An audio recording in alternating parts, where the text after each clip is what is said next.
Ladies and gentlemen, we are live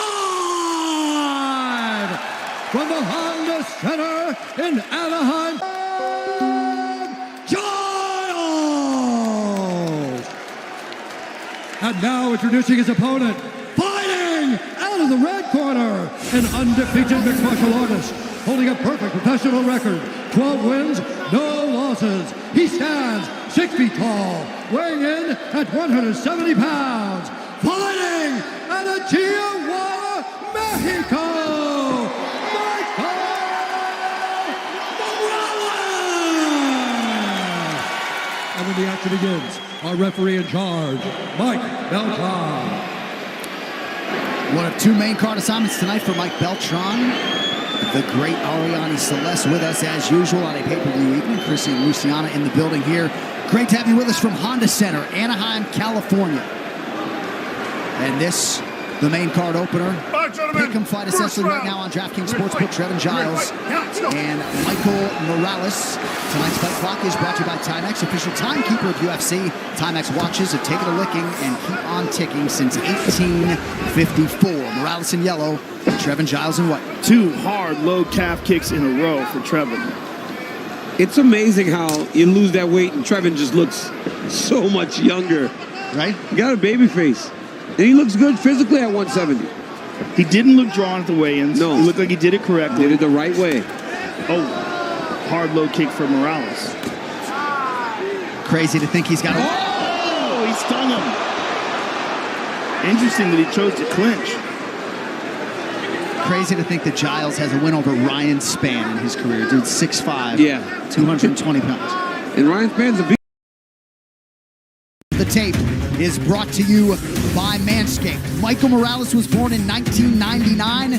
Trevin Giles was not. He is 29 years of age. A lot of measurables are similar, but a huge reach advantage of 5 inches in the corner of Michael Morales. All right, now for the introductions, here is Bruce Buffer. Ladies and gentlemen, we are live from the Honda Center in Anaheim, California for UFC 270, Ngannou versus Gane. And now, this fight is 3 rounds in the UFC welterweight division. Introducing first, fighting out of the opener. Pick'em fight essentially right now on DraftKings Sportsbook. Trevin Giles and Michael Morales. Tonight's fight clock is brought to you by Timex, official timekeeper of UFC. Timex watches have taken a licking and keep on ticking since 1854. Morales in yellow, Trevin Giles in white. 2 hard low calf kicks in a row for Trevin. It's amazing how you lose that weight and Trevin just looks so much younger. Right? He got a baby face. And he looks good physically at 170. He didn't look drawn at the weigh-ins. No. He looked like he did it correctly. Did it the right way. Oh, hard low kick for Morales. Crazy to think he's got a... Oh, he stung him. Interesting that he chose to clinch.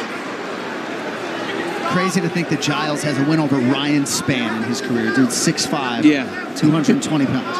And Ryan Spann's a beast. Big, strong, physical kid. But Giles did a really good job of landing those outside leg kicks, so he changed the target. The target became the legs, and then he went with that beautiful jab in the right hand behind it. If I'm Giles, I'm backing away from Morales, and I'm putting him back out there where I can strike with him. Yeah, interesting that he chose to clinch right after landing a big shot.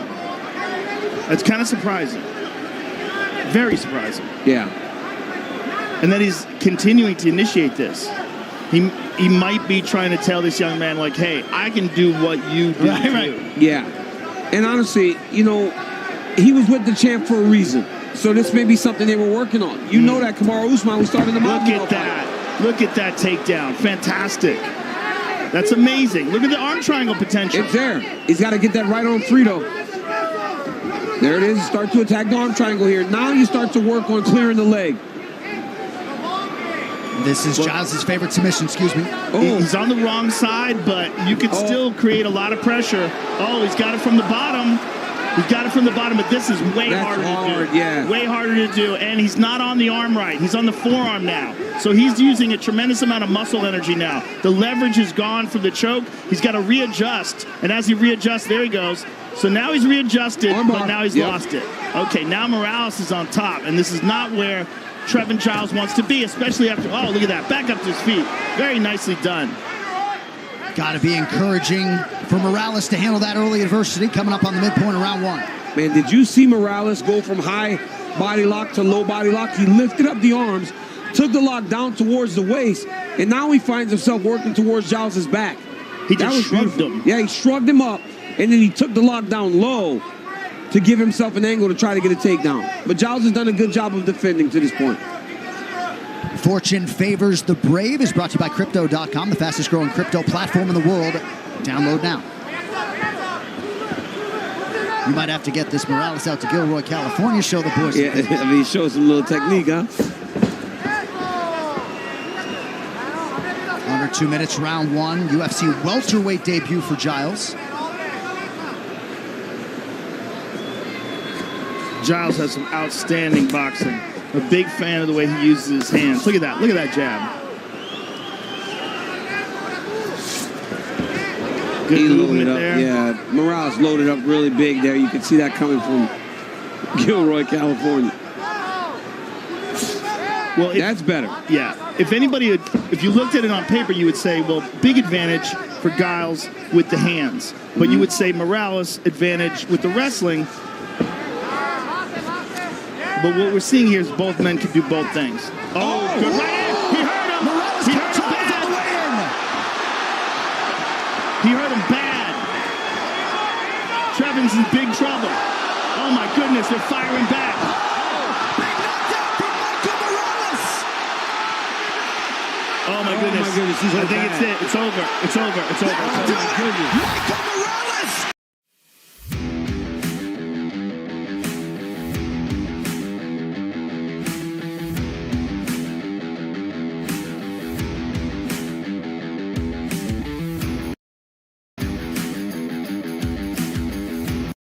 Welcome to the big show! And he spikes the mouthpiece for good measure, 13-0. Wow. Just when we were just talking about how he's skillful in both areas. Yeah, I mean, this kid is something. Giles overextended and he landed something close. I mean, he's a big, strong kid. And again, you know, you never know how you deal with the weight cut. And on many occasions, we've seen guys going down and struggle to take a shot that we've seen him take on so many different occasions. But it was so clean. Yeah. I hardly think he could attribute it to that because he showed no sign of being weak. And the punch was so clean and so perfect. And Giles did sort of recover a little bit, but then he cracked him again. Yeah, cracked him again. All right, tonight's fight replay is brought to you by Sweet Sweat. Meet your motivation. All right, so let me see it here, right here. Giles starts to try to attack. Remember, early, Giles hurt him with a straight right hand. Went to the clinch when he hurt Morales bad. But then as the round went on, Trevin tried to go to the same technique. Oh, yeah, and Morales landed a beautiful little counter right hand there.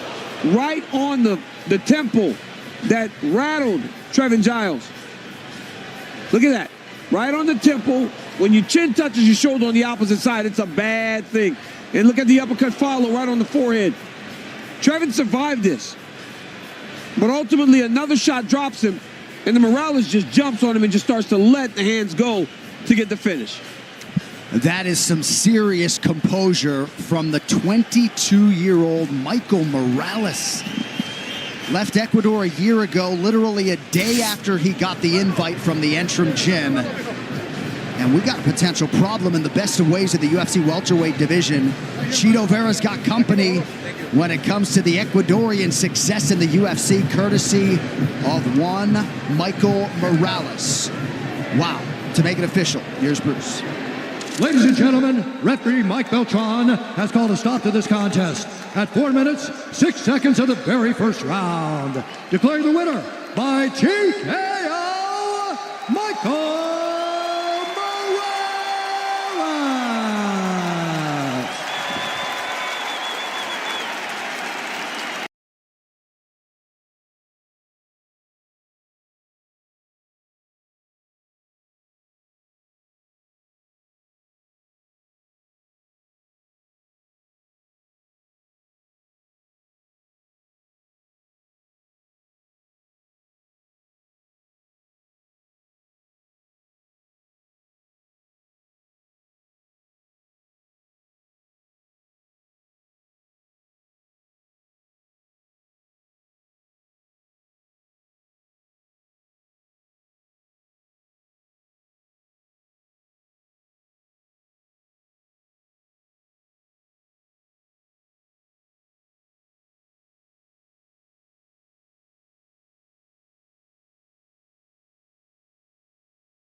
Oliveira opens with a front kick.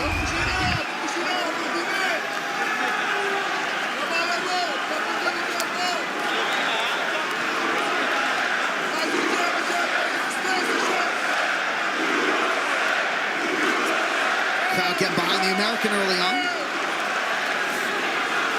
Charles got something going on with his eye. I feel like he got poked or something. Something happened. He's touching his right eye a lot.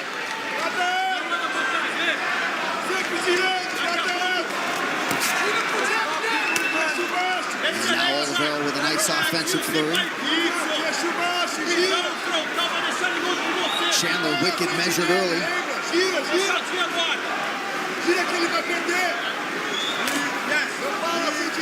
Chandler advances with a jab.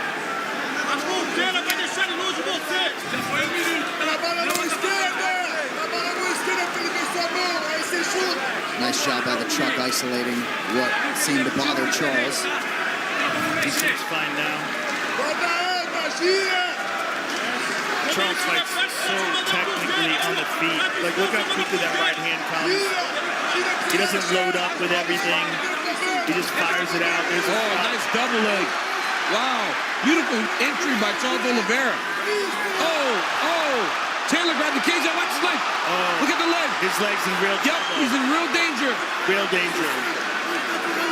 Chandler, yes, got away with a blatant grab there on the top of the fence, still on the ground. He's in a heel hook position here. This is not good at all. You do not want to be here with Charles Oliveira, especially early in a fight. Especially where Oliveira's left leg is. If he can slide that left leg down on the hips, where that left leg of Michael Chandler is in a very precarious position. If he can maintain control of it with his right arm, it's not good for Michael Chandler. And he's going to take his time, be very patient, land a few hammer fists here, some punches, soften him up, and then make for an opening. Dare I ask if you're Chandler what you're trying to do? Well, he definitely wants to keep that triangle on the legs like he has it right now. But what he really wants to do is scramble out of this position.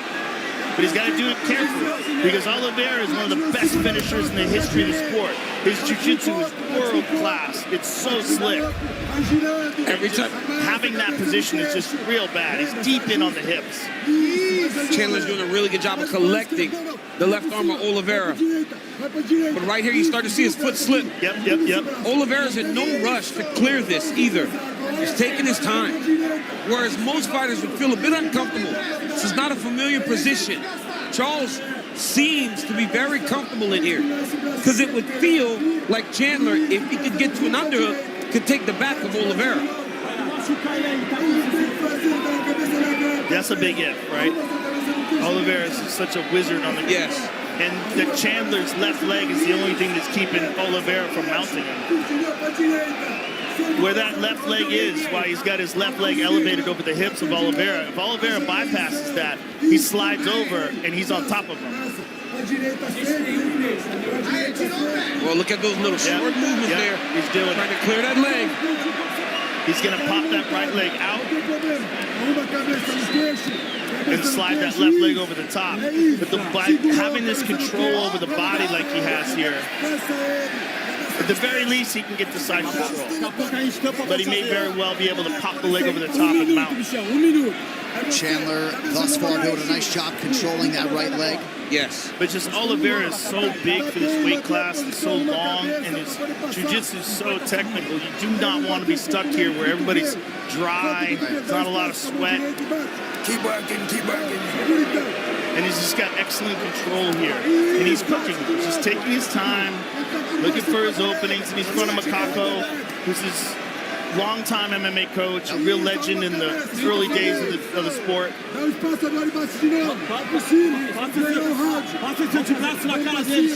your fingers out of the cage. Chandler's doing such a good job with that lockdown on the legs. Oliveira can't advance. Right. But if you're Michael Chandler, you are okay losing this round, but limiting what happens when this fight hit the ground so early. Yes, absolutely. He's mitigated any of the real dangers being submitted. He's losing the round because Oliveira's on top of him, but not a lot of damage. You know, no big deal. Best case scenario for Chandler given that circumstance. In terms of patience early on. down to his opponents. It's very surprised Oliveira was the one that went for the first takedown. Was able to back Chandler up. Beautiful kicks by Oliveira. Like you said, Joe, Oliveira is so picky with his strikes. He doesn't waste anything. He's very disciplined with his hands. He does things the right way. And he hits very hard. He hits very hard. And then he beats up your legs. Look at Chandler's legs already. You don't even realize that those outside kicks are doing that type of damage to him. And if you want to know about that Oliveira power, as he lands a left hand there, just ask Justin Gaethje about it. Said it's the hardest hitter he's ever faced.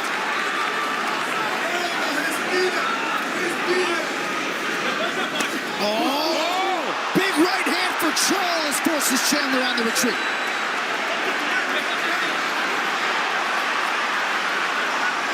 Man, Oliveira is good. He's so precise. And then you also have to think about the activity, right? Even if Chandler's been training, during that time, Oliveira's beat Justin Gaethje, Dustin Poirier,